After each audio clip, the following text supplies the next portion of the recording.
আসসালামু আলাইকুম বন্ধুরা, সবাই কেমন আছেন? আজকে চলে আসছি আমাদের ক্ষেত দেখার জন্য।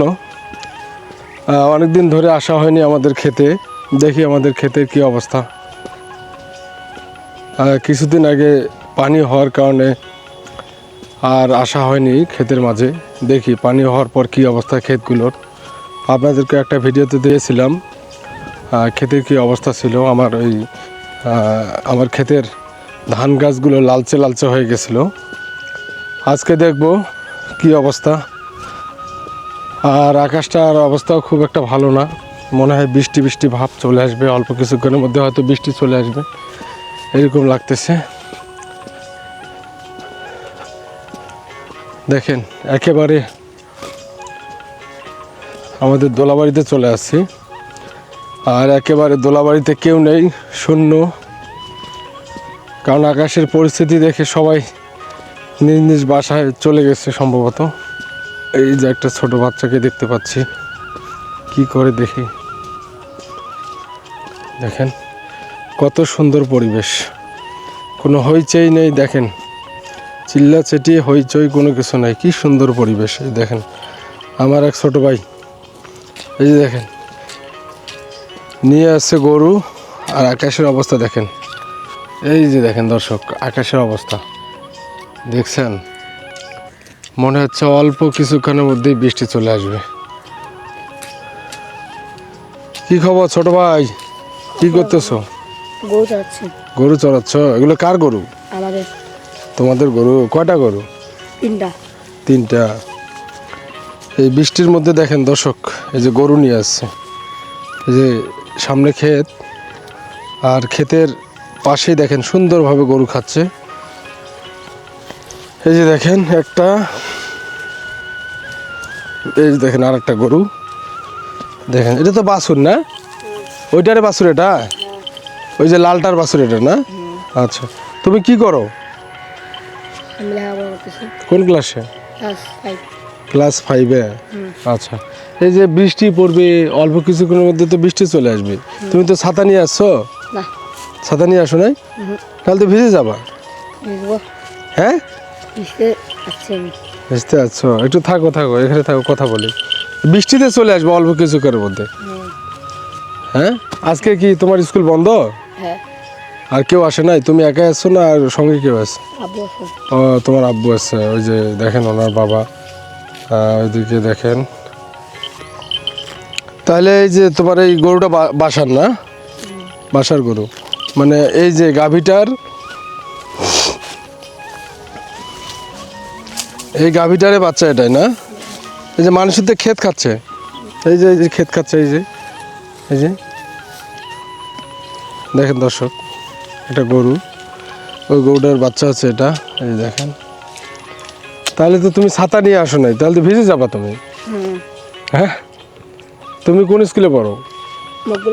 মকবুল কলেজে পড়ো? আচ্ছা, তো ছাতা নিয়ে আসতা না? গরু নিয়ে যাবো বাসায় এখন? কিছুক্ষণ পরে বাসায় চলে যাবা? তোমার বাসা কই? ওই সামনে? আচ্ছা, তা ঠিক আছে, ভালো থাকো। হ্যাঁ, এক ছোটো ভাই দেখা হলো। এই বৃষ্টির মাঝে দেখেন আকাশের অবস্থা খারাপ, দেখেন একেবারে অন্ধকার হয়ে আসছে আকাশ। আর এর মাঝে দেখেন উনি গরু নিয়ে আসছে এই ক্ষেতের মাঝে, গরুকে ঘাস খাওয়ানোর জন্য।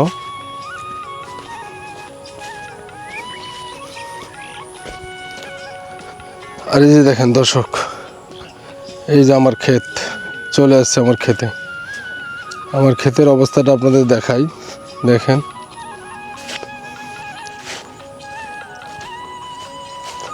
দেখেন। তবে কমতি কমতি একটা ভাব লাগে আমার। দেখেন আমার ক্ষেতের যে অবস্থা, মনে হচ্ছে কোনো একটা সমস্যা হয়ে গেছে। কারণ এই যে দেখেন এর পাতগুলো দেখেন, এই যে দেখেন মরে মরে গেছে। পোড়া গেলে যেরকম হয় অবস্থা, সেরকম অবস্থা হয়ে গেছে ক্ষেতটার অবস্থা।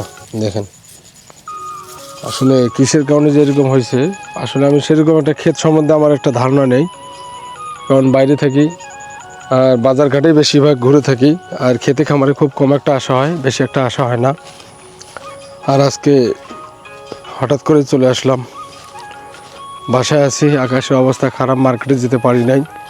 এই জন্য চলে আসলাম যে দেখি আমার ক্ষেতের কি অবস্থা আপনাদের দেখাই।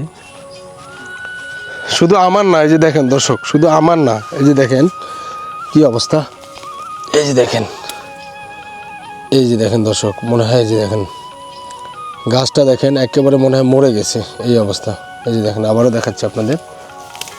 এই যে দেখেন লালচে লালচে হয়ে গেছে, ঠিক আছে, দেখেন লালচে লালচে হয়ে গেছে আর মরে গেছে গাছটা।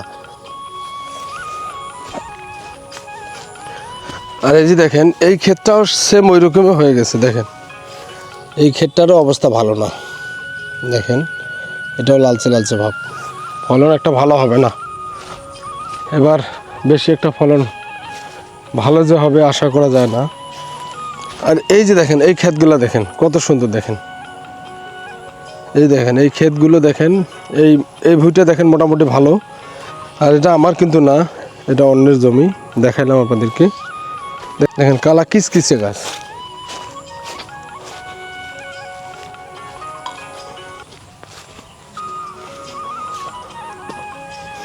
আসলে মাঝে মধ্যে নিরিবিলি জায়গাতে এসে কিছু সময় কাটালে ভালো লাগে, কারণ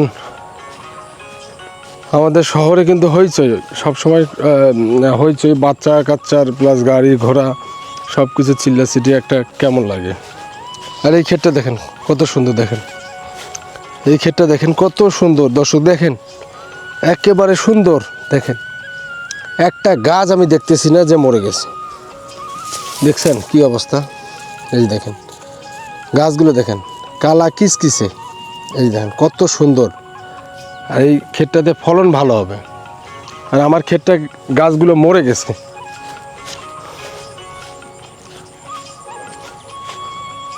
এই দেখেন রাস্তার কি অবস্থা।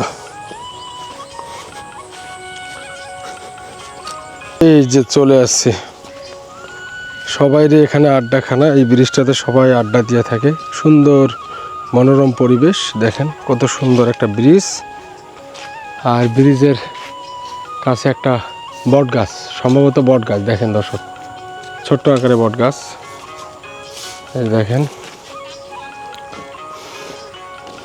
কত সুন্দর। এই যে একটা বট গাছ, আর এই গাছগুলো থাকার কারণে অনেক সময় যে প্রচণ্ড রোদে মানুষ এখানে বসে একটা সুন্দরভাবে আড্ডা দেয়।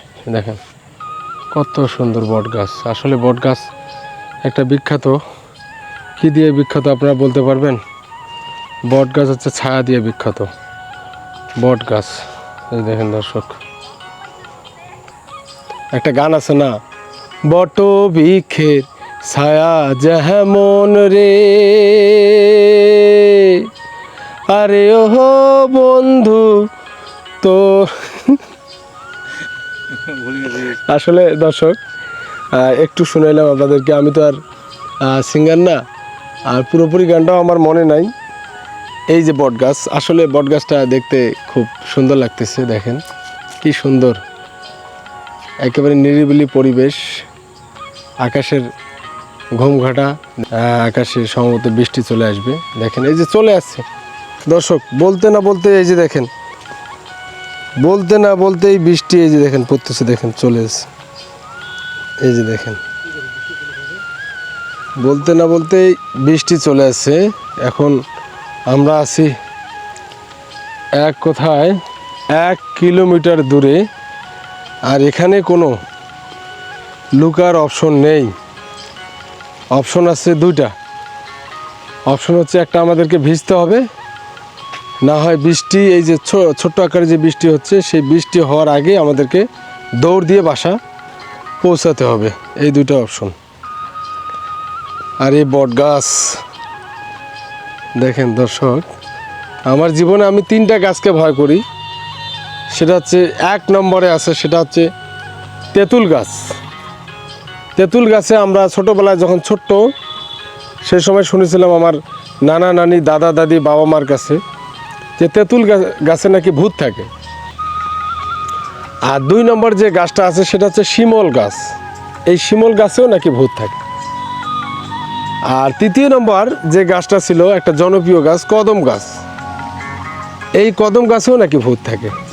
আর এই 3টা গাছের কাছে দুপুরবেলা, সন্ধ্যাবেলা, সকালবেলা যেতে মানা। কারণ এই সময় নাকি এই পারফেক্ট সময়, এই দুপুর, সন্ধ্যা, সকাল, এই 3টা সময় নাকি ভূত অ্যাটাক করার পারফেক্ট সময়। আর আমরা শিমুল গাছ, তেঁতুল গাছ, কদম গাছ এই সময়গুলোতে আমরা যাইতাম না, এই গাছগুলো আশপাশে যাইতাম না। আর ছোটোবেলায় তো অনেক কদম গুজাল আমরা করে খেয়েছি, কদমের গুজাল। গাছ থেকে কদম পেরিয়ে আমরা গুজাল করে খেতাম, লবণ, মরিচ, তেল, সরিষার তেল দিয়ে সুন্দরভাবে গুজাল করে খেতাম। এই বট গাছটা দেখে আমার এই ছোটোবেলার দৃশ্যগুলো মনে পড়ে গেল। দেখেন আসলে এগুলো কতটা সত্য কতটা মিথ্যা আমরা জানি না। কদম গাছ, শিমুল গাছ, তেঁতুল গাছ এই 3টা গাছে নাকি ভূত থাকে। আসলে ভূত বলতেই তো কোনো কিছু নাই, ভয়ে ভূত। আর এগুলো তো অতীতের ঘটনা আমি আপনাদের মাঝে তুলে ধরলাম। আর এই বট গাছ আমাদের দেখেন তার নিজস্ব গতিতে মানুষের সেবা করে যাচ্ছেন। মানুষ যখন রোদে পুড়ে ছারখার রেস্টের প্রয়োজন, তখন কিন্তু এই বট গাছের নিচে এসে রেস্ট করে, তার ক্লান্তিটা দূর করে। তো দর্শক সবাই ভালো থাকবেন, সুস্থ থাকবেন। এখানে ভিডিওটি শেষ করতেছি। আল্লাহ হাফেজ।